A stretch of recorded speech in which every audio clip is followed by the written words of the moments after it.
Mark Cox Show on FM News Talk 97.1, 98.7, AM 1490, and 97.1talk.com.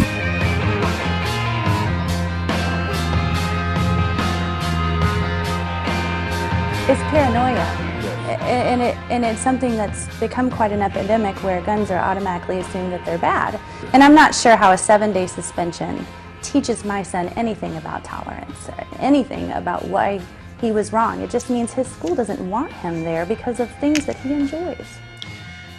That is Christy Jackson, the mom of a 4-year-old son who we had her on the show yesterday. We saw her story on her social media page. Somebody drew it to our attention, and she joined us on the air for a few minutes, talked about this situation. I think the local TV stations, Channel 2, Channel 4, have all done something on it now. And she felt that her son being removed from this daycare for 7 days was an overreaction to what happened. And we want to get the other side of that story because there is always another side. Roy Jarman reached out to us. He's the vice president of operations over at A Place to Grow there in Troy. Roy, thanks for giving us a few minutes. Hello, how are you doing? I'm good, sir. How are you? Oh, I'm having a great day. Oh, good. So, I had Christy on yesterday. She talked to me a little bit about this. She said that she when she arrived to pick up her son that day, teacher came out, told her what had happened, and that her son wasn't welcome back for 7 days. Is there more to the story from your point of view? Yeah, there is actually a lot more to the story, and of course, Facebook is the place to go to get the non-truth. We have a discipline policy that we follow, and the parents have been informed about different things with the child. Of course, confidentiality. I can't tell you every incident that's happened with the child that's led up to this. The child was not suspended just because of the shell casing. That would be ridiculous in itself. I've had emails after emails from all over the country since this has exploded, calling me a liberal, left-wing nut job, snowflake. I'm the farthest thing from that. My kids shoot guns. My daughter started shooting when she was 9. She can clean out the center of a target almost better than me. It has nothing to do. People need to read past the headline. Nobody reads past the headline. They see suspended for shell casing, and boom, they're done. Yeah, and that's the problem with Facebook and social media. So I understand your confidentiality concerns. So Christy told me in a direct message to me earlier this morning that on a couple of occasions, maybe 3 times, the teachers had come to her and said, your son tried using a toy like a gun. Please talk to him. And she said that was pretty much the extent of it. But, I mean, he's 4 years old. I've got 3 kids. I know what it's like to deal with a 4-year-old. And obviously running a daycare, you know what it's like, too. I guess you have to have certain expectations of how they're going to act or react at that age. I'm assuming your teachers had reported something more egregious than simply using a toy like a gun to lead to him being asked to leave the school for 7 days. Yeah, and I need to correct you on the 7 days. It was only 5 days. Okay, So it was only 5 days. And again, with the confidentiality, I get limited to what I can say. But I can tell you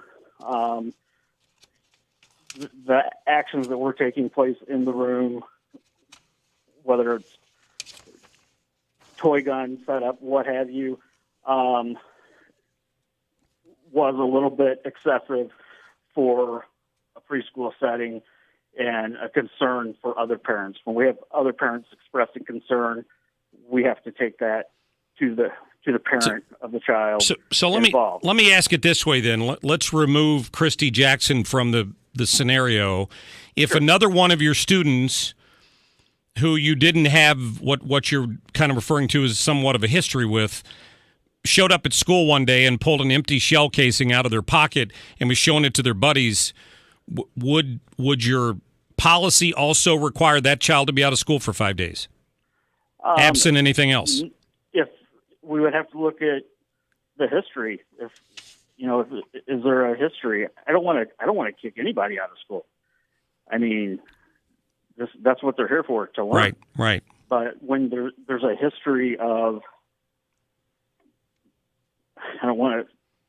when there's a pattern and whatnot, we need to take corrective action. It's like if a child comes in here and is biting 3, 4, 5 times a day for 2 or 3 weeks, we need to take corrective action because parents are going to be tired of their child getting bitten every day.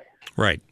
Yeah, I understand that. So does the policy say something like, obviously I could see the weapon restriction, although these are toddlers. I don't know how most of them would get a weapon, but does it specifically mention bringing in a shell casing, or if somebody feels threatened? I mean, I'm just trying to get to what the nature of your policy is on that is all. Actually, the state of Illinois prohibits anything related to firearms in a licensed child care facility.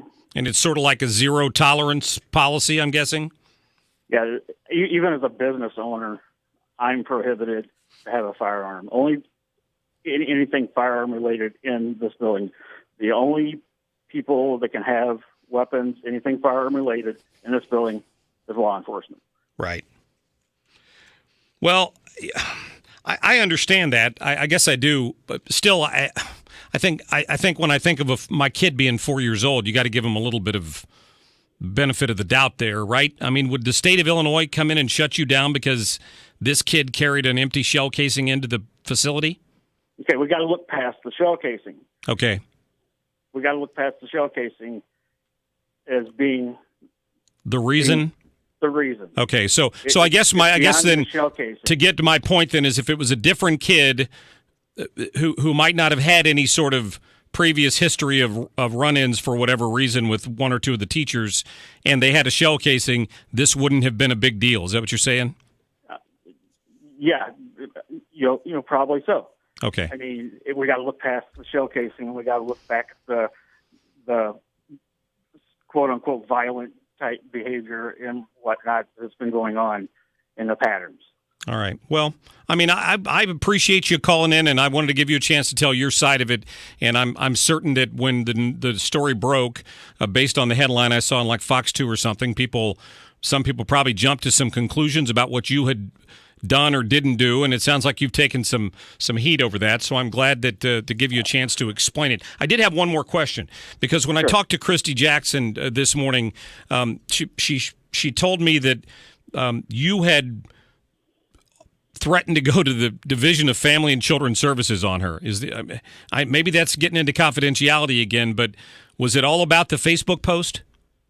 We're licensed by UCFS, so they make us or break us. So we have to contact them when anything like that takes place, regardless, to be sure all of our T's are crossed and all of our I's are dotted. So are they investigating this situation now? No, because since she put it on her Facebook page and everything, when I called him to let him know what was going on, he already knew. Skipped sort of self-reporting there, I guess, huh? Because the word had gotten out. All right. Yep. Well, Roy Jarman, anything else you want to add to this? I don't. No, I mean, like I said, people need to read past the suspended for shell casing and learn the facts. All right, Roy, I appreciate your time, sir. All right, thank you. You have a great day. Thank you very much. Wanted to give Roy a chance to get on here and explain his side of it. I mean, Christy was up front with me that she had spoken to the teachers a couple of times about some incidents, but didn't think any of them were major or rose to that level. And it sounds like management at the daycare is differing on that a little bit. So I don't know what's going to go on there, but wanted to update you. How about that? I tell you what.